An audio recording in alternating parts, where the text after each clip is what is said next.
Muito bem, Eli, tudo bem com você? Oi, Dri, tudo bom e você? Tudo ótimo. Nós estamos na sexta temporada, episódio 3 e uma série que eu amei. Eu maratonei. Leve, divertida. A gente aprende, reflete e além de uma montagem de personagens muito interessantes. Então, fala um pouquinho da Apaixonante. série. Então, nesse episódio, a gente vai falar de Merli. Merli é uma série de televisão produzida pela TV3, né? Ela é uma série, não é espanhola, né? Espanhola, não é? Mas ela é falada Catalã? em catalão, né? Então, é bem específico.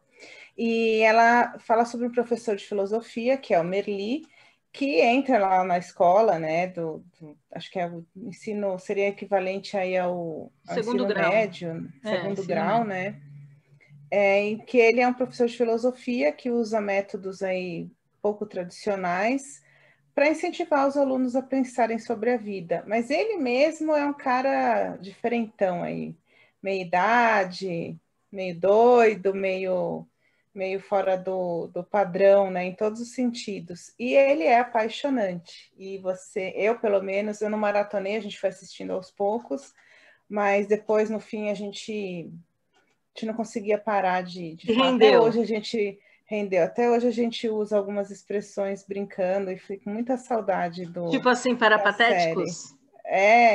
Os termos que eles usavam, né? Não vou falar aqui porque eles falam bastante palavrão. Ah, Mas eu, inclusive, no curso que a gente fez, né, Dri, que foi no Spiritual Thinking, que a gente falou do Meli, que você foi assistir. é. E tudo por conta da caverna do mito da caverna, Mito da né? caverna de Platão. Então, eu vou deixar você se deliciar aí para falar de Merli, por favor. Bom, essa série é muito interessante porque cada capítulo ele aborda o pensamento de um filósofo, praticamente, né? Eu vou me ater um pouquinho, né, nesse mito da caverna de Platão, porque eu acho que é um dos episódios muito significativos em relação à Sim. reflexão, né? E que eu acho que a gente pode agregar às pessoas que estão assistindo. O mito da caverna de Platão, para quem não conhece, ele é aquela história onde tinha um grupo de pessoas amarradas pelo pescoço e pelos pés. Atrás, nas costas dessas pessoas, tinha uma parede e na frente tinha uma outra parede que refletia luz. Atrás dessas pessoas passavam algumas imagens que eles viam refletido na frente. Então, durante a vida inteira dessas pessoas, o que eles entendiam como vida e como mundo era o que era projetado ali na frente deles. E teve um dia que um deles conseguiu se soltar dessas amarras. E aí ele saiu, transpassou essa parede e enxergou que atrás dele tinham pessoas que carregavam essas imagens e tinha uma fogueira que era o que fazia a projeção das sombras. Então ele já começa a ter, segundo a explicação do mito de Platão, um pouco de conhecimento além daquelas amarras que ele já tinha. Então ele começa a perceber o mundo de uma forma um pouquinho diferente. E aí ele caminha mais um pouco e sai desta caverna e vê o mundo realmente de uma forma muito mais ampla. E eu uso essa alegoria da caverna de Platão porque o curso do Spiritual Thinking ele é justamente isso. Então, durante os 8 módulos, o que eu faço é meio que assim, vamos tirar um pouquinho, soltar um pouquinho essa correntinha Uhum. daqui, da forma como é que você enxerga isso. Vamos ver se dá para se permitir enxergar vida e morte de uma forma diferente. Vamos soltar um pouquinho essa amarra aqui da perna. Será que dá para você dar um passo além do que você está acostumado em termos de fidelidade à sua família? Né? Uhum. Eu acho que a gente vai trabalhando, e aí a Eli pode discorrer melhor sobre isso, justamente soltando essas amarras Sim. desse mito alegórico. Então, como é que você enxerga isso dentro do spiritual thinking e dentro da vida em geral, Eli? Na verdade, para o Spiritual Thinking, o que mexeu comigo foi esse mote que se fala que é sabedoria em ação, né? que foi que eu fiquei curiosa. E quando você fala assim, você quer melhorar suas relações, eu falei, tá bom, então vamos descobrir como que faz isso. E realmente, esse desafio que você fala, vamos olhar para as coisas com outro olhar, vamos olhar para a morte com outro olhar, né? E eu já vinha tendo uma visão, sempre tive da morte com pouco menos, digamos, menos apego, né? Eu não acho que a morte ela deve ser um sofrimento, eu acho que ela faz parte da vida. E o spiritual thinking combina com muitas coisas que eu acredito e eu nem sabia, né? Então isso é bom que você fortalece muitas crenças, sem ter nada a ver com religião ou com... Tem a ver com filosofia, mas não com religião, né? E o Merli também tem tudo a ver com isso. E tem a ver com Então, religião no sentido mais profundo da palavra, que é assim, religare, religare, né? Porque tudo que a gente busca é essa reconexão, né? Quando eu ganho conhecimento, que a alegoria trabalha, né? Que quando você caminha em direção à luz, você está ganhando conhecimento. Exatamente. Né? Então, e esse conhecimento pode te trazer essa reconexão. E o Merli, eu acho que é interessante isso, que apesar que tem os dramas de cada personagem, óbvio, porque senão a série não caminha, mas existe sempre uma lição, né? Em cada episódio você aprende algo novo, existe um filósofo que está sendo discutido, e existe por trás disso tudo, uma conexão com algo que você acredita. Então, eu acho que isso que é muito interessante. E eu acho muito lindo que retrata uma das fases difíceis que a gente passa na vida, mas que eu sinto muito que a gente perca algumas coisas dessa fase no decorrer. Eu já tenho 50 e poucos anos, que é a adolescência. Que é o criticismo, que é o criticar o status quo, que é vamos protestar, vamos... Então, ele pega esse Merli no papel do adulto da história, ele incentiva esses comportamentos que já são próprios dessa idade e que são esses comportamentos inconformistas, e aí me remete ao livro que você me deu, que mudam o mundo.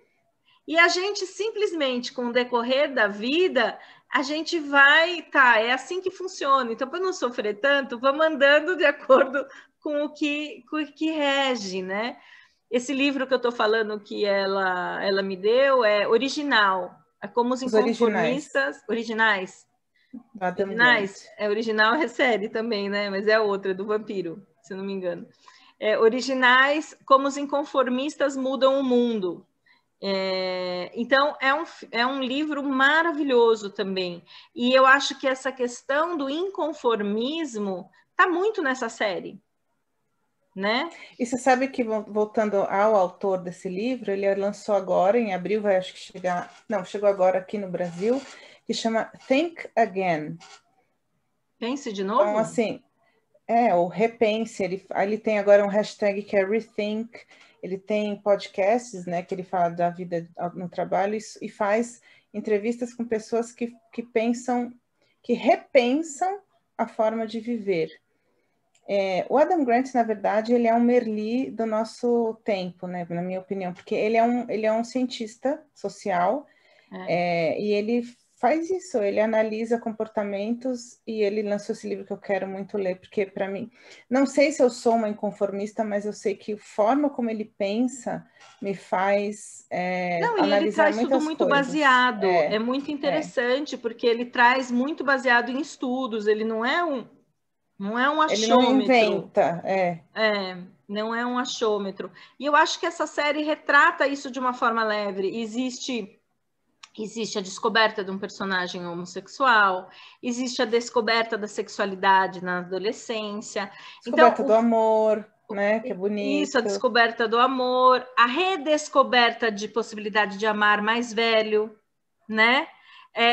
Traz as relações, as relações afetivas, com todas as suas dificuldades inerentes às relações afetivas, às relações familiares.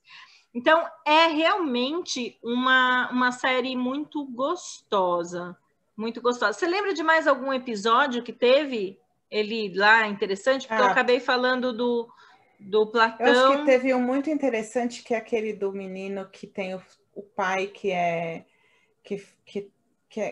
contra tudo que o Merli pensa, aí o pai fica doente e muda de pensamento, e aí, mas o menino fica meio revoltado, e aí o Merli tenta mudar de pensamento e faz através da filosofia. E tem o outro que é sociopata, né? Basicamente, tipo, fobia social, vai. E aí o Merli reintroduz ele na aula através de experimentos totalmente não científicos. Nada, não, o Merli não tem nada ortodoxo, gente. Nada ortodoxo. Ele podia ter causado um trauma no cara, mas ele vai lá e vambora, não seja frouxo. Ele tem fobia mesmo, ele se isola dentro da casa, é um personagem, e vem a construção, e aí a construção psicológica, né? Como algumas psiques são mais delicadas e sofrem com esse mundo de ganhadores e perdedores, né? Uhum. Winners and losers. E que é muito comum no ambiente de escola, e que os pais, né? E aí um alerta psicológico, os pais têm que ficar ligadíssimo nisso, porque a fase da adolescência é uma fase de afirmação de personalidade, que está construindo e caminhando para a maturidade, mas não está no estágio maduro ainda. Então, existe todo um movimento de necessidade de pertencimento. Uhum. E essa necessidade de pertencimento me leva a ter comportamentos da manada, e que não necessariamente são comportamentos bons, né? Isso mesmo. E isso tudo é retratado. Então, eu gosto muito de séries que retratam muito uma possibilidade real do que acontece. Então, a gente hoje, eu estou com 50 e poucos, você está com 40, já fez 40 já? Opa, 44. Então, é que não parece, amor, parece que você tem 35. A gente esquece como foi difícil a gente ser adolescente.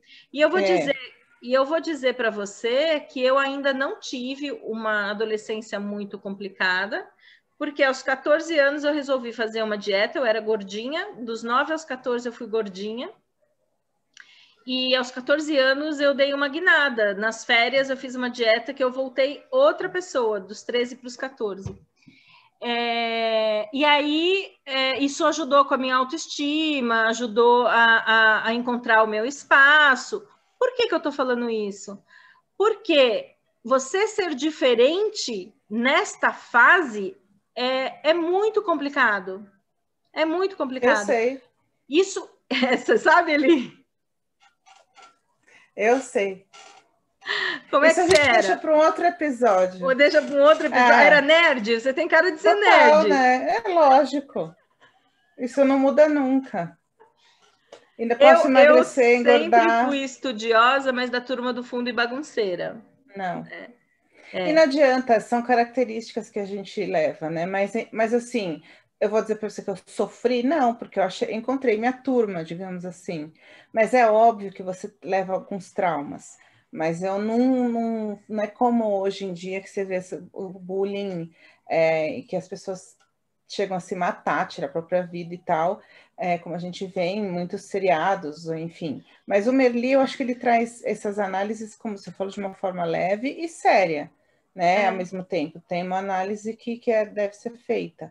E também eu acho interessante que traz uma cultura diferente, né? Que não é americana, não é uma série brasileira. Bom, eu sou apaixonada por todas as séries espanholas que eu assisto, eu curto. Eu não lembro de ter assistido nenhuma que eu não tenha gostado, né? As séries, para mim, por exemplo, As Telefonistas, eu gostei da primeira temporada, segunda, depois descambou. Então, assim começa. Virou um negócio novelão. Mas de forma geral, eu gosto. A primeira que você temporada é mais crítica adorei. Para isso. É que você tem um olhar mais crítico. Eu acho que às vezes eles insistem numa receita. Exato. Às vezes a primeira temporada tá bom, gente, muda, faz outra história, sabe? Enfim. Mas eu gosto de mudar. Acho que as séries espanholas são boas, sim, as francesas também.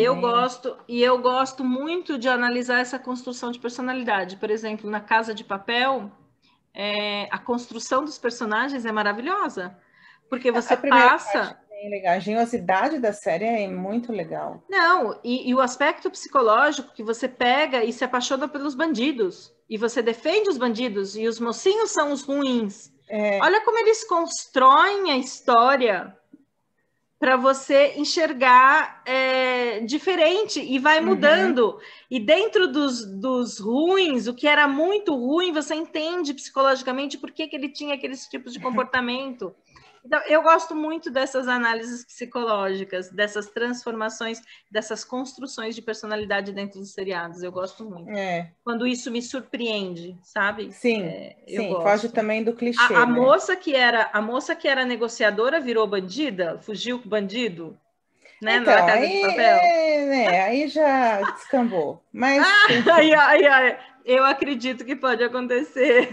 É muito mais sedutor o bandido. Eu não, porque aí já são os valores, mas deixa pra lá, vai.